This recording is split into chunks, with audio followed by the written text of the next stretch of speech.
ఒకరోజు శ్రీకృష్ణుని రాధ అడిగిందట, కృష్ణ నీలో నేను ఎక్కడెక్కడ ఉన్నాను అని అడిగిందట. అప్పుడు శ్రీకృష్ణుడు రాధతో ఇలా అన్నాడట, నాతో నువ్వు ఉన్నావు, నా మనసులో నువ్వు ఉన్నావు అని అన్నాడట.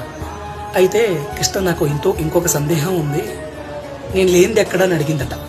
అయితే అప్పుడు శ్రీకృష్ణుడు అన్నాడట, నువ్వు నా తలరాతల్లో లేవు రాధా అని అన్నాడట. నిజమే కదా. అండ్ దేవుళ్ళకే తప్పలేదు ఫెయిల్యూర్స్ అనేది.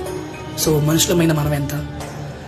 ఈ ఒక్క మాటని ప్రతి ఒక్కరూ కనుక అబ్జర్వ్ చేస్తే నాకు తెలిసి ఎవరి లైఫ్లో కూడా లవ్ ఫెయిల్యూర్ ఉండదు. శ్రీకృష్ణుడిదే లవ్ ఫెయిల్యూర్ అయిపోయింది. సో కాన్సెప్ట్ ఏంటి అంటే, దయచేసి లవ్ ఫెయిల్యూర్ అయినా కూడా మన రాతల్లో లేరు అని అనుకోవాలి తప్ప, వాళ్ళు లేనిదే నా తలరాతే లేదు అని మనం ఎక్కడికో వెళ్ళిపోవడం, ఏదో చేసుకోవడం. But that's not correct. నాకు అనిపించింది నేను చెప్పాను. మీకు నచ్చితే పాటించండి. ఏదో అంటే ఒక లైక్ చేయండి, కామెంట్ చేయండి, షేర్ చేయండి అండ్ ఫాలో ప్లీజ్.